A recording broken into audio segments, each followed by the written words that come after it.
দিন পালন করতে গিয়ে সবচেয়ে বড় চ্যালেঞ্জ সেটা হচ্ছে আল্লাহকে পাওয়া। কি করা? যে আল্লাহর কাছ থেকে আমরা এসেছি সেই আল্লাহকে দুনিয়াতে এবং আখিরাতে পাওয়া, এটাই চ্যালেঞ্জ। আল্লাহকে যে ব্যক্তি পেয়েছে সে দুনিয়ার সব পেয়ে গেছে। আল্লাহকে যে পায় নাই সে আসলে কিছুই পায় নাই, ইহকাল পরকালের কিছুই পায়নি। এখন আমরা আল্লাহকে পাবো কিভাবে? এটা বড় প্রশ্ন না? যে আল্লাহর কাছ থেকে, যে জান্নাত থেকে আমরা পৃথিবীতে চলে আসলাম, সেই জান্নাতে যেতে হলে তো আমাকে আল্লাহকে পেতে হবে। আল্লাহকে পেতে হলে আমার কি কি করণীয়? খুব শর্ট করে আমি কয়েকটা পয়েন্টস আপনাদেরকে শেয়ার করছি। 1 নাম্বার, আল্লাহকে পেতে হলে অবশ্যই তার নবী মুহাম্মদ সাল্লাল্লাহু আলাইহি ওয়াসাল্লামকে অনুসরণ করতে হবে। এছাড়া আল্লাহকে পাওয়ার দ্বিতীয় কোনো পথ নাই। আল্লাহকে পেতে হলে অবশ্যই তার নবী মুহাম্মদ সাল্লাল্লাহু আলাইহি ওয়াসাল্লামের আদর্শগুলো জীবনের প্রতিটা ক্ষেত্রে বাস্তবায়ন করতে হবে। চলাফেরা, ওঠা বসা, খাওয়া দাওয়া, ইস্তেঞ্জা করা, মুআমালাত, ব্যবসা বাণিজ্য, অর্থনীতি, সমাজ, রাষ্ট্র, সব ক্ষেত্রে আপনাকে মুহাম্মদ সাল্লাল্লাহু আলাইহি ওয়াসাল্লামের তরিকা, আদর্শটাকে ফলো করতে হবে। তাহলে আপনি আল্লাহকে পাবেন ইনশাআল্লাহ। যে ব্যক্তি আল্লাহকে পেয়েছে সে দুনিয়াও পেয়েছে, আখিরাতও পেয়েছে। যে আল্লাহকে পায় নাই, দুনিয়াও বরবাদ, আখিরাতও বরবাদ। 1 নাম্বার তাহলে কি কাজ? আল্লাহ পাকের সর্বশেষ নবী মুহাম্মদ সাল্লাল্লাহু আলাইহি ওয়াসাল্লামকে অনুসরণ করা, তার আদর্শ মেনে চলা, 1 নাম্বার। 2 নাম্বার হচ্ছে 5 ওয়াক্ত নামাজ। আল্লাহকে পেতে হলে নামাজ লাগবে। নামাজ নাই, আল্লাহ নাই। ওয়াস্তাঈনু বিস-সাবরি ওয়াস-সালাত, তোমরা সবর এবং সালাতের মধ্য দিয়ে আল্লাহর সাহায্য প্রার্থনা করো। আমরা এই জন্য নামাজে বলি ইয়াকা না'বুদু ওয়া ইয়াকা নাস্তাঈন, আমরা শুধু আপনারই ইবাদত করি এবং আপনার কাছেই সাহায্য প্রার্থনা করি। আল্লাহকে পেতে হলে নামাজের কোনো বিকল্প নাই। যে ব্যক্তি নামাজ পড়ে না, আল্লাহর সাথে তার কোনো সম্পর্ক নেই, নো কানেকশন। আপনি যে কোনো কিছু চাচ্ছেন, সেজদায় পড়ে আল্লাহর সামনে আত্মসমর্পণ করেই চাইতে হবে। ওয়াসজুদ ওয়াক্তারিব, আল্লাহ পাক কি বলেছেন? সেজদা করো, নিকটবর্তী হও। তো ব্যাখ্যা অনেক করা যায়। নামাজ না পড়লে কিন্তু মানুষ কুফরিতে লিপ্ত হয়। যে ব্যক্তি মান তারাকা সালাতান মুতাআম্মিদান ফাকাদ কাফারা, যে ব্যক্তি সালাতকে অস্বীকার করে, ফরজ নামাজকে অস্বীকার করে, সে ব্যক্তি কিন্তু কুফরিতে চলে যায়। ঠিক আছে? তারপরে বাইনা রাজুলি ওয়া বাইনা শিরকি ওয়াল কুফরি তারকুস সালাহ, একজন মুমিন বান্দা এবং অমুসলিমদের মধ্যে পার্থক্যই নামাজ। নামাজের বিষয়ে অনেক কথা আমি আগেও বলেছি, আপনারা শুনেছেন, অন্য আলেমদের কাছেও শুনেছেন। এক বাক্যে নামাজ না পড়লে ইসলামের রশিটা কেটে যাবে। মুআয বিন জাবালকে নবী সাল্লাল্লাহু আলাইহি ওয়াসাল্লাম বলেছেন যে যদি মান তারাকা সালাতান মুতাআম্মিদান, কেউ যদি সালাতকে ইচ্ছা করে ছেড়ে দেয়, ফাকাদ বারিআত মিন জিম্মাতিল্লাহ, সে ব্যক্তি আল্লাহর জিম্মেদারি থেকে মুক্ত হয়ে যাবে। তার উপর আল্লাহর কোনো জিম্মাদারি নাই, আল্লাহর নিরাপত্তা, জিম্মাদারি থেকে সে মুক্ত। তো 5 ওয়াক্ত নামাজ আল্লাহ পাক আমাদের সবাইকে জামাতের সাথে পড়ার তৌফিক দান করুন। এর পাশাপাশি নফল নামাজ বাড়িয়ে দেওয়ার তৌফিক দান করুন, এবং স্পেশালি তাহাজ্জুদের নামাজ যদি পারেন 2 রাকাত হলেও নিয়মিত তাহাজ্জুদের নামাজ পড়ার তৌফিক আল্লাহ পাক আমাদেরকে দান করুন। আর নামাজের বাহ্যিকতা নিয়ে এত বেশি ঝগড়ায় যাবেন। এখন আমরা যত ঝগড়া নামাজের বাহ্যিকতা নিয়ে, হাত বাঁধা, রফুল ইয়াদাইন, আমিন আর পায়ে পা, এগুলো নিয়ে ঝগড়া শেষ আছে? নাই। ইসলামের বিরোধী শক্তিরা হাত ভেঙে ফেলার পায়তারা করে ফেলেছে অলরেডি। হাতই না থাকলে আপনি বাঁধবেন কোথায়? মনে করেন আপনার হাতই নাই, বাঁধবেন কি উপরে না নিচে? এই হাত তো ভেঙে ফেলার পায়তারা করা হয়েছে। এখন আপনি পড়ে আছেন বাঁধার কোন জায়গায় বাঁধবেন সেটা নিয়ে, অথচ পুরো বৈশ্বিক চক্রান্ত মুসলিমদের বিরুদ্ধে হাতটাই ভেঙে ফেলে দিবে। তুই বাঁধবি কোথায় হাত? তারপর দেখবো। এটা আমরা বুঝতে পারি না। এটা বোঝার জন্য যে জ্ঞান, ইলম, নূর দরকার, তা তো নাই আমাদের মধ্যে। এই জন্য আপোষের ঝগড়া নিয়ে পড়ে আছে। যে ছোটখাটো যে ইখতিলাফি মাসআলাগুলো চলে আসছে দীর্ঘদিন থেকে, এগুলোর কোনো সমাধানে আসতে পারবে না কিন্তু কেউ। পক্ষে বিপক্ষে কথা চলতেই থাকবে কিয়ামত পর্যন্ত, ওইগুলো নিয়ে আমরা ব্যস্ত আছি। তো আমি রিকোয়েস্ট করবো নামাজের আধ্যাত্মিকত্বের দিকে ফোকাস করেন। নামাজের আধ্যাত্মিকত্ব কি? আপনি আল্লাহর সামনে দাঁড়িয়েছেন, দুনিয়ার সাথে এখন আপনার কোনো সম্পর্ক নেই, আপনি এবং আল্লাহ, মাঝখানে কিছু নাই। নামাজে যা পড়ছেন, সূরা ফাতিহা, অন্যান্য সূরা, রুকু, তাসবিহ, সিজদা, তাশাহুদ, দরুদ, অর্থ বোঝার চেষ্টা করেন এবং অর্থের দিকে ফোকাস করেন, আল্লাহকে পাবেন ইনশাআল্লাহ। সিজদায়, রুকুতে যখন যাচ্ছেন, আপনি চিন্তা করেন যে আপনি মহাবিশ্বের মহা শক্তিধর আল্লাহ রাব্বুল আলামিনের সামনে মাথা নত করেছেন। আপনি চিন্তা করেন যে আল্লাহ আপনাকে দেখছেন। এখন যখনই মানুষ নামাজে দাঁড়ায়, আল্লাহ পাক তার দিকে দৃষ্টি নিবদ্ধ করেন, এবং যখন মানুষ এদিক ওদিক তাকানো শুরু করে নামাজে, আল্লাহ পাক মুখ ঘুরিয়ে নেন। হ্যাঁ, নামাজে ওই যে আমরা যে ডিজিটাল নামাজ পড়ি না, এখন ডিজিটাল মানে 4 রাকাত নামাজ 4 মিনিটে শেষ। এক রুকু করলে সেজদা পাওয়া যায় না, সেজদার তাসবিহ পড়লে আবার এদিকে দেখা যায় যে দ্বিতীয় সেজদায় চলে গেছে অলরেডি ওঠার আগেই। অনেক ক্ষেত্রে ইমাম সাহেবরাও খুব দ্রুত নামাজ পড়ান, অনেক দ্রুত পড়ান। এত দ্রুত নামাজ পড়াবেন কেন? নামাজ জামাতে পড়লে সংক্ষিপ্ত করতে বলা হয়েছে, কিন্তু এত দ্রুত তো করতে বলা হয়নি। এখনো দেখবেন মক্কা মদিনায় গিয়ে নামাজ দেখবেন, মাশাআল্লাহ, নামাজটা তাদের মাশাআল্লাহ, এটার প্রশংসা না করলে ধোঁকা দেওয়া হবে না। নামাজটা অসাধারণ, ধীর স্থির ভাবে ফজরের নামাজ 20 মিনিট 15 মিনিট 20 মিনিট পড়াচ্ছে নামাজ, রিল্যাক্স। নামাজে দাঁড়ালে চমৎকার তেলাওয়াত হচ্ছে, আপনি ভুলে যাচ্ছেন নিজেকে। তেলাওয়াত হবে চমৎকার, এবং সবচেয়ে ভালো যিনি তেলাওয়াত করতে পারেন তাকে নামাজে দিতে হবে। রিল্যাক্সে নামাজ পড়বে। ক্ষেত্র বিশেষে আপনি শর্ট করতে পারেন, কিন্তু সব সময় কেন আমরা 4 রাকাত নামাজ 3 মিনিটে শেষ করে দিব? আবার নামাজের পর দোয়াটা হবে লম্বা, অথচ নামাজটাই ছিল দোয়া, নামাজটাই কিন্তু দোয়া। এখন সেজদায় আমরা যদি কান্নাকাটি করতে না শিখি, আল্লাহর সামনে আমি মাথা নত করেছি, এখানে নিজের মনের যত আবেগ আকুতি দোয়া এগুলো আল্লাহর সামনে ঢেলে না দিতে পারি, এই দোয়া কালাম না শিখি, তাহলে তো নামাজের আধ্যাত্মিকতা অর্জন হলো না। সাহাবীরা কেমন করে নামাজ পড়তেন যে নামাজ পড়ার পরেও তাদের গা থেকে তীর বের করা যায়? কিভাবে তারা নামাজ পড়তেন? তাহলে নবী সাল্লাল্লাহু আলাইহি ওয়াসাল্লাম কিভাবে নামাজ পড়তেন যে নামাজ পড়ার ফলে তার পা মোবারক ফুলে যাইত? এক রাকাতে তিনি 4 পারা কোরআন তেলাওয়াত করতে পারলেন কিভাবে? তো তাদের নামাজ আর আমাদের নামাজ, আল্লাহ রাব্বুল আলামিন তার রাসূলের মাধ্যমে একটা হাদিসে জানিয়েছেন যে এমনও অনেক নামাজি আছে, নাউযুবিল্লাহ, আল্লাহ পাক আমাদেরকে তাদের অন্তর্ভুক্ত না করুন, যে নামাজ পড়ার পরে আল্লাহ রাব্বুল আলামিন এই নামাজটাকে ওই নামাজের মুখের উপর নিক্ষেপ করে দেয়, তোমার নামাজের আমার কোনো দরকার নেই। আল্লাহ পাক আমাদেরকে হেফাজত করুন। ধীর স্থির ভাবে পড়েন, রিল্যাক্সে, তাড়াহুড়ার কিচ্ছু নাই। ওমা খালাকতুল জিন্না ওয়াল ইনসা ইল্লা লিয়াবুদুন, শুধুমাত্র আল্লাহর ইবাদত করার জন্যই তো পৃথিবীতে এসেছে। হোক না দোকানটা 5টা মিনিট পরে খুললে কি হবে? হ্যাঁ, জমিতে যান, জমিতে আধা ঘন্টা পরে গেলে কি হবে? যে আল্লাহ পাক আপনাকে বাঁচিয়ে রাখতে পারেন, সে আল্লাহ পাক আল্লাহর পথে সময় দিলে আপনাকে অফুরন্ত রিজিকও তো দিতে পারেন না? আপনি আল্লাহর হয়ে যান, বাকি সব আল্লাহ আপনার দায়িত্ব নিয়ে নিবেন ইনশাআল্লাহ। আপনি নিজে আল্লাহর হয়ে যান, আপনার সবকিছু দায়িত্ব কে নিয়ে নিবে? আল্লাহ নিয়ে নিবে। আল্লাহ পাক আমাদেরকে ধীর স্থির ভাবে আধ্যাত্মিকত্ব অর্জন করে নামাজ পড়ার তৌফিক দান করুন, আমিন। তো দেখুন, আল্লাহকে পাওয়ার সবচেয়ে সেরা মাধ্যম কি? নামাজ। তার আগে বলেছি নবী সাল্লাল্লাহু আলাইহি ওয়াসাল্লামের অনুসরণ। আল্লাহকে পাওয়ার তৃতীয় একটা মাধ্যম বলে দিই আমি, সওম বা রোজা রাখা। অল্প সময় ঘুরিয়ে নিচ্ছি, সওম বা রোজা রাখা। রোজা কেন আল্লাহকে পাওয়ার মাধ্যম জানেন? কারণ রোজা রাখা অবস্থায় আমরা কিন্তু গোপনে পানাহার করি না, করি? আমরা রোজা রেখেছি, গোপনে কিন্তু পানি খেতে পারি, কেউ দেখবে না। গোসল করছেন, আপনি পানি খেতে পারেন, কেউ দেখবে না। লুকিয়ে লুকিয়ে আপনি কিন্তু খাবার খেতে পারেন, কেউ দেখবে না, বাসায় কেউ নাই দেখার, কিন্তু আপনি খান না। আপনি সবর করেন, সহ্য করেন, একদম সূর্যাস্তের সময় গিয়ে আপনি ইফতার করেন। এই যে কাজটা আপনি কেন করেন? কারণ আপনি ফিল করেন যে আল্লাহ আপনাকে দেখছেন। কেউ আপনাকে দেখুক না দেখুক, আল্লাহ আপনাকে দেখছেন। এটাই হচ্ছে ইহসান, এটাই হচ্ছে আল্লাহ পাকের মারিফতকে উপলব্ধি করা। আল্লাহ রাসূল সাল্লাল্লাহু আলাইহি ওয়াসাল্লাম বলেছেন, ইহসান হচ্ছে আন তা'বুদাল্লাহা কাআন্নাকা তারা, তুমি এমন ভাবে আল্লাহর ইবাদত করবে যেন তুমি আল্লাহকে দেখছো। ওয়া ইল্লাম তাকুন তারাহু ফাইন্নাহু ইয়ারাক, তুমি আল্লাহকে দেখতে না পারলেও বিশ্বাস করবে আল্লাহ তোমাকে দেখছেন। এটা রোজা রাখলে উপলব্ধি হয় না যে আল্লাহ আমাকে দেখছেন? এটা হচ্ছে আল্লাহকে পাওয়ার মাধ্যম। এই জন্য রমাজানের রোজা অবশ্যই রাখবো ইনশাআল্লাহ। পাশাপাশি এই যে সোমবার, বৃহস্পতিবার, এই যে মাসের 3 দিন আইয়ামে বীজের সওম আছে, 13, 14, 15, আরাফার সওম, আশুরার সওম বা নফল সওম, এগুলো রাখার অভ্যাস করলে আল্লাহকে পাওয়া যাবে ইনশাআল্লাহ তাআলা।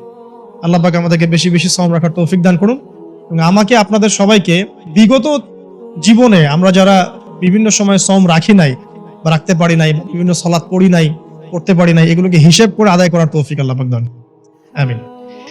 4 নম্বর একটা মাধ্যম বলে দিই আল্লাহকে পাওয়ার, সেটা হলো তিলাওয়াতে কোরআন। কোরআন তেলাওয়াত যে যত বেশি করবে, অর্থ উপলব্ধি করে পড়বে, সে আল্লাহ পাককে চাক্ষুষ পাবে ইনশাআল্লাহ। মানে আল্লাহ রাব্বুল আলামিন একটা চিঠি দিয়েছেন, মনে করেন আপনাকে, আপনার একজন কথা এক্সাম্পল দিচ্ছি, যে আপনার কোন একজন বন্ধু আছে অনেক দূরের কোনো দেশে, তা আপনি তাকে দেখেনও নাই, আপনি তাকে চিনেনও, মানে আপনি তার চেহারা দেখেন নাই, তাকে চিনেন না, তার সাথে যোগাযোগের মাধ্যম হচ্ছে আপনার চিঠি বা মেসেজ, ঠিক আছে? এখন সে আপনাকে কিছু মেসেজ পাঠালো, এই মেসেজের মধ্যে সে কিছু ইনস্ট্রাকশন দিয়েছে যে এইগুলো করতে হবে, এগুলো করতে হবে, বা আপনার প্রতি ভালোবাসার ইজহার করছে। আর এই মেসেজটা যদি আপনি পড়তে পারেন, তাহলে আপনি আপনার বন্ধুর সাথে একটা কানেকশন তৈরি করলেন না? বুঝতে পারছি না? আচ্ছা, এখন সমস্যা হচ্ছে কি, আমরা ওই মেসেজটা পড়তেই পারি না। আমরা তো কোরআনটা পড়তেই জানি না, তাহলে মেসেজটা পাবো কিভাবে? আর যারা পড়তে জানি সেই ভাষাটা বুঝি না। এখন ওই বন্ধু মনে করেন চিঠি লিখেছে বাংলা ভাষায়, আর আপনি বাংলা পড়তে জানেন না, তাহলে কি পারবেন উপলব্ধি করতে তার মনের ভাব, সেই বন্ধুর আবেগ, ভালোবাসা, প্রেম আপনি কি উপলব্ধি করতে পারবেন? লিখেছে সে উর্দু দিয়ে বা ইংরেজিতে, আপনি ইংরেজি বোঝেন না, ইংরেজি লিখতে পারেন না, তাহলে কি আপনি তার চিঠি বুঝতে পারবেন? এখন আমরা যেহেতু আরবি বুঝি না, এই কারণে কোরআনের মধ্যে কি বলেছেন আল্লাহ রাব্বুল আলামিন আমরা উপলব্ধি করতে পারছি। আমি কি বুঝাতে পারছি? তো কোরআন শুধুমাত্র তিলাওয়াত করা যথেষ্ট নয়। তিলাওয়াত করলে আপনি প্রত্যেক হরফে 10 টাকা পাবেন, কোনো সমস্যা নাই, কিন্তু ওই মেসেজটাকে উপলব্ধি করতে হলে আপনার অর্থটা জানতে হবে। অর্থ জানলে পরে আপনি দেখবেন আল্লাহকে আপনি চাক্ষুষ সামনে পাচ্ছেন ইনশাআল্লাহ। আপনি হতাশ হয়েছেন, হতাশা দূর করার জন্য সূরা আছে কোরআন। বিপদে পড়েছেন, বিপদ দূর করার সূরা আছে কোরআন। আপনার রিজিকের সমস্যা কাটানোর সূরা কোরআনে আছে। কোন হাজতের প্রয়োজন, সূরা ইয়াসিন, হাজতের সূরা চলে আসে। অসুস্থ হয়েছেন, শেফার সূরা কোরআনে আছে। বা কাউকে জিন টোনা করা হয়েছে, বানটোনা করা হয়েছে, ওর শেফাও কোরআনে আছে। এমন কোনো বিষয় নাই যেটা আল্লাহ রাব্বুল আলামিন কোরআনের মধ্যে নাজিল করেন নাই। ব্যবসা করতে চান, কোরআন কথা বলবে, ঠিক আছে? আপনি সামাজিক বিষয়ে ডিল করতে চান, সূরা হুজুরাত কথা বলবে। আপনি ইতিহাস ভালোবাসেন, কোরআনে ইতিহাস দিয়ে ভর্তি করা আছে। আপনি কাব্য ভালোবাসেন, কবিতা পড়তে ভালোবাসেন, কোরআনের মধ্যে কবিতা দিয়েও ভর্তি আছে। আর রহমান আল্লামাল কোরআন খালাকাল ইনসান, এখানে ছন্দ আছে না? প্রত্যেকটা ছন্দ, ওয়ান নাজমি ইযা হাওয়া মা দাল্লা সাহিবুকুম ওয়া মা গাওয়া ওয়া মা ইয়ানতিকু আনিল হাওয়া, ছন্দ আছে না? আপনি উপন্যাস ভালোবাসেন, কোরআনে অনেক উপন্যাস আছে। যা চান তাই পাবেন কোরআন। এক কথায় আপনি আল্লাহকে পাবেন কোরআনের মধ্য দিয়ে। কোরআনের সাথে যার সম্পর্ক যত বেশি, আল্লাহর মারেফত সে তত বেশি পাবে ইনশাআল্লাহ আজ্জা ওয়া জাল। 4টা বলেছি না? 5 নাম্বার হচ্ছে হজ উমরা করা। হজ উমরা আল্লাহ পাক আমাদের সবাইকে বেশি বেশি করার তৌফিক দেয়। হজ এবং উমরা এমন কিছু কাজ আছে যে কাজগুলো সরাসরি আপনার সাথে আল্লাহ পাকে কানেকশন করাবে। আরাফার মাঠে যাবেন, ওই মাঠে কি কিয়ামত হবে না? আল্লাহকে চিনতে পারবেন এখানেই। তারপরে যে সাই করেন না, সাফা মারওয়া সাই করে, ওখানে গেলে আপনি বুঝতে পারবেন যে কিভাবে ইসমাইল আলাইহিস সালামকে পানি দেওয়ার জন্য তার মা হাজারা এখানে দৌড়াদৌড়ি করেছে। বাইতুল্লাহ দেখবেন, আপনি চিনবেন যে আল্লাহর তাওহীদ কি জিনিস। চোখে দেখার সাথে সাথে আপনার ভিতরে এমন একটা ফিলিংস আসবে যেটা ভাষায় প্রকাশ করা যাবে। চোখে দেখার সাথে সাথে এমন একটা ফিলিংস আসবে, আপনাকে আমি এটা ভাষায় প্রকাশ করে বোঝাতে পারবো না। আপনি জানবেন ইব্রাহিম আলাইহিস সালাম এবং তার ছেলে ইসমাইল আলাইহিস সালাম বাপ বেটা মিলে রাজমিস্ত্রি কাজ করেছে। এটা আপনি জামজাম কূপ দেখবেন, পানি পান করবেন, আল্লাহকে চিনতে পারবেন। এই কূপ তো অলৌকিক, এই কূপের মতো কূপ নাই পৃথিবীতে, এর পানি কখনো শেষ হয় না, এবং এই পানি খেয়ে মানুষ বেঁচে থাকতে পারে, খাবারের দরকার হবে না। দীর্ঘদিন পর্যন্ত এই পানি খেয়ে মানুষ বেঁচে থাকতে পারবে, খাবারের প্রয়োজন হয় না। তো এই পানির মধ্যে এমন কিছু উপাদান আছে যেটা মানুষের শরীরের রোগগুলোকে শেফা দিয়ে দিবে ইনশাআল্লাহ তাআলা আল্লাহর হুকুমে। তো প্রত্যেকটা কাজে রাসূল সাল্লাল্লাহু আলাইহি ওয়াসাল্লাম শহরে গেছেন মদিনায়, ওই মদিনার বাতাসটা আপনাকে বলে দিবে যেটা এটা একটা অন্যরকম শহর, ঠিক আছে? রাসূল সাল্লাল্লাহু আলাইহি ওয়াসাল্লামের রওজায় যাবেন, সামনে দাঁড়াবেন, আপনি আল্লাহকে চিনতে পারবেন। আপনি আর পৃথিবীতে থাকবেন না, অন্য জগতে চলে যাবেন। ওই যে বাকিউল গারকাত আছে, সাহাবীদের কবরস্থান জান্নাতুল বাকি, ওখানে ঢুকবেন, আপনার কাছে মনে হবে যে পৃথিবীটা আসলে কিছুই না। পৃথিবীর সবচেয়ে সেরা মানুষগুলো এই মাটির নিচে শুয়ে আছে, ওখানে আপনাকে খুবই তুচ্ছ মনে হবে তাদের সাথে। এই যে মানে বিভিন্ন জায়গায় গিয়ে আল্লাহকে চিনতে পাওয়া, এটা সবচেয়ে ভালো হয় হজ এবং উমরাতে গিয়ে। আল্লাহ পাক আমাদেরকে তৌফিক এনায়েত করুন, আমিন। তো এটা একটা আল্লাহকে পাওয়ার দোষ। যাদের হজ ফরজ হয়ে গেছে অবশ্যই হজ করে ফেলবেন, আর যাদের সামর্থ্য আছে তারা বেশি বেশি উমরা করবেন। নবী সাল্লাল্লাহু আলাইহি ওয়াসাল্লাম বলেছেন, এক হজ পরের হজের মধ্যে যত গুনাহ মাফ করিয়ে দেয়, এক উমরা পরের উমরার মধ্যে যত গুনাহ সেগুলোকে মাফ করিয়ে দেয়। আল্লাহ পাক আমাদেরকে এই আমলগুলো করার তৌফিক এনায়েত করুন। 6 নাম্বার বলছি জিকির। আল্লাহ পাকের জিকির বাড়াতে হবে। যে আল্লাহ পাকের জিকির যত বেশি করবে, সে আল্লাহ পাকের মারিফত তত বেশি উপলব্ধি করবে, আল্লাহকে পাবে ইনশাআল্লাহ। আর এই জিকির করার জন্য ওযুও শর্ত নয়, জানেন? আল্লাহর জিকির করার জন্য কিন্তু ওযু শর্ত নয়। আপনি মনে মনে চলতে ফিরতে অলওয়েজ সুবহানাল্লাহ, আলহামদুলিল্লাহ, আল্লাহু আকবার, লা ইলাহা ইল্লাল্লাহ, আস্তাগফিরুল্লাহ পড়তেই থাকতে পারেন। কষ্টের কিছু আছে? খালি জবান চলবে। মাঠে কাজ করছেন, ওই যে লাঙ্গল দিয়ে কাজ করছেন, সেচ দিচ্ছেন, আপনি পড়তে থাকবেন আস্তাগফিরুল্লাহ ওয়া আতুবু ইলাইহি, লা হাওলা ওয়ালা কুওয়াতা ইল্লা বিল্লাহ, সুবহানাল্লাহ, আলহামদুলিল্লাহ, লা ইলাহা ইল্লাল্লাহ, আল্লাহু আকবার। কোনো সমস্যা নেই। রান্না বান্না করছে মেয়েরা, এটা করতে করতে পড়তে পারবে না? গাড়ি ড্রাইভ করতে করতে আপনি পড়তে পারবেন লা ইলাহা ইল্লাল্লাহ ওয়াহদাহু লা শারীকা লাহু, লাহুল মুলক ওয়া লাহুল হামদু ওয়া হুয়া আলা কুল্লি শাইইন কাদির। যে কোনো কাজ করতে করতেই ইল্লাল ইস্তেনজা বাদ দিয়ে। ইস্তেনজা কি জিনিস? প্রসাব পায়খানা। এই সময় এগুলো মুখ দিয়ে বলবেন না, দরকার নাই। আপনি এখানে এরপরে যে সময়গুলো আছে এগুলোতে আপনি জিকির বাড়াবেন। যে যত বেশি জিকির করবে তার কলব তত বেশি পরিচ্ছন্ন হবে। যার কলব যত পরিচ্ছন্ন, আল্লাহর নূর তার কলবে তত বেশি আসবে, সে আল্লাহ পাকে তত কাছে পাবে ইনশাআল্লাহু আজ্জা ওয়া জাল। 7 নাম্বার দোয়া ইস্তেগফার বাড়িয়ে দেয়া। আল্লাহর কাছে বেশি বেশি দোয়া করতে হবে। দোয়া বাড়িয়ে দেন। দোয়ার জন্য হুজুর ডাকতে হবে না, দোয়ার জন্য আমাকে ডেকে বাসায় খাওয়ানোরও দরকার নেই। এখন দোয়ার জন্য আপনি যথেষ্ট। নামাজে দাঁড়ান, নামাজের সিজদায় দোয়া করেন, নফল নামাজ পড়েন, নফল নামাজের সিজদায় দোয়া করেন, নামাজের পরে হাত তুলে দোয়া করেন, প্রয়োজনে নামাজে সালাম ফেরানোর আগে দোয়া করেন, যে কোনো ভালো কাজ করেছেন তারপর দোয়া করেন, ঠিক আছে? কোরআন তেলাওয়াত করলেন, দোয়া করেন, তাহাজ্জুদের ওয়াক্তে দোয়া করেন, বৃষ্টি পড়ছে তখন দোয়া করেন, ঠিক আছে? মানে দোয়া কবুলের মোমেন্ট, সময়গুলো, আজান হয়েছে, আজান ইকামতের মাঝখানে দোয়া করেন, এই যে এখন খুতবা হচ্ছে এই সময় দোয়া করেন, দোয়া কবুল হবে। দিনই মসজিদে বসেছেন, দোয়া করেন, দোয়া করতে থাকেন। মনে যত বেশি আপনি দোয়া করতে পারবেন আল্লাহর কাছে, ইনশাআল্লাহ আল্লাহকে আপনি তত কাছে পাবেন ইনশাআল্লাহ। এটা আল্লাহকে পাওয়ার অন্যতম মাধ্যম। এবং ইস্তেগফার, ইস্তেগফার মানে কি? তওবা করা। আস্তাগফিরুল্লাহাল্লাযী লা ইলাহা ইল্লা হুয়াল হাইয়ুল কাইয়ুম ওয়া আতুবু ইলাইহি। এটা বেশি বেশি পড়বেন, দিনে কমপক্ষে 70 বার বা 100 বার পড়ার চেষ্টা করবেন। আল্লাহ পাক তৌফিক দান করুন। কয়টা বলেছি ভাই? 7টা। আচ্ছা, 8 নাম্বার হচ্ছে সদকা করা। সদকা, দান সদাকা আল্লাহর কাছে খুব বেশি পছন্দের। দান সদকা করার জন্য সম্পদ লাগে না, আমার কথা শুনেন। দান সদকা করার জন্য সম্পদ লাগে না, কলিজা লাগে, মন লাগে। বহু বড় বড় মানুষ আছে দান সদকা করতে পারে না, কোটিপতি, যাকাত দেয় না, আছে না? আর বহু গরিব মানুষ ভ্যান চালায়, কৃষি কাজ করে, দেখবেন 100 টাকা দান করে দিল, মন থাকতে হয়, মন, কলিজা বড় থাকতে হয়। তো যাদের কলিজা বড়, মন বড়, তারা দান সদকা করতে পারবে ইনশাআল্লাহ। আর যার মন বড়, সেখানেই তো আল্লাহ নূর আসবে। সংক্ষিপ্ত মনে কি, সংকীর্ণ মন আল্লাহ নূর কোত্থেকে আসবে? কথা বুঝতে পারেন নাই? তো দান সদকা বাড়ান। আপনি 1 টাকা দান করেন, 5 টাকা দান করেন, হালাল রিজিক থেকে 1 টাকা দান করেন, সেটা আল্লাহর কাছে অনেক বেশি পছন্দের।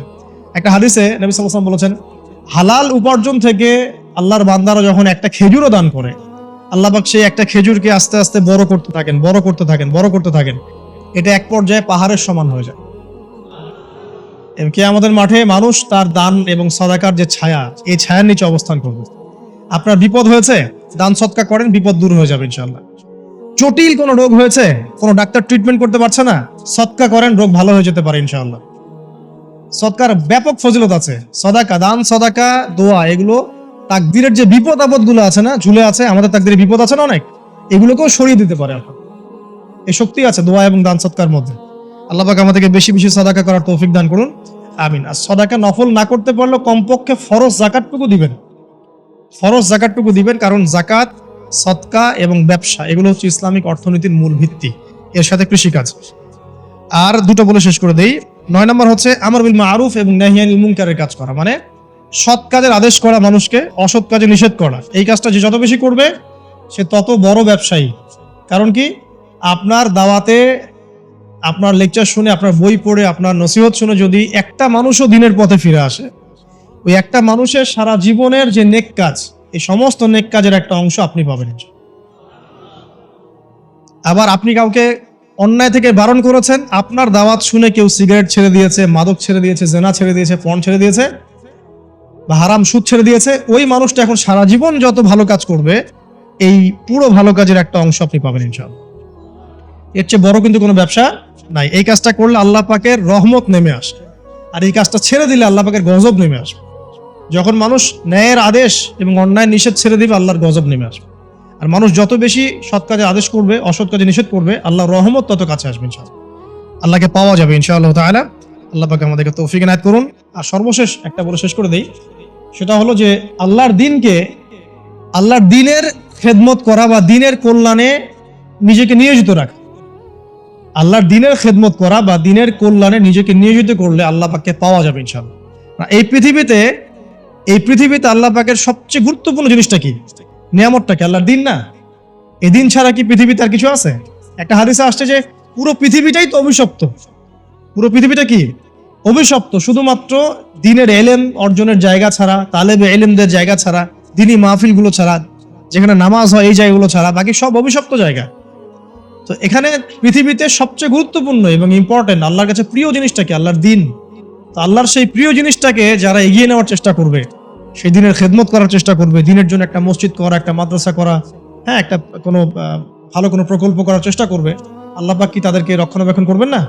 আল্লাহ পাক তাদের অভিভাবক হবেন না? নিঃসন্দেহ হবেন ইনশাআল্লাহ।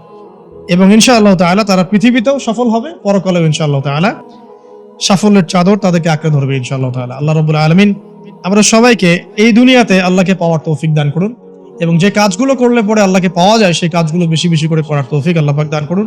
এবং পরকাল আল্লাহ রাব্বুল আলামিন আমাদের গুনাহগুলোকে মাফ করে আল্লাহর রহমতের চাদরে আমাদেরকে আবৃত করে নিন। আল্লাহুম্মা আমিন। আকুলু কওলি হাযা আস্তাগফিরুল্লাহ লি ওয়া লাকুম ওয়া লিসাইরিল মুসলিমিন। বারাকাল্লাহু লানা ওয়া লাকুম বিল আয়াতিল হাকীম। ইন্নাহু তাআলা জাওয়াদুন কারীম ওয়া রাউফুর রহিম।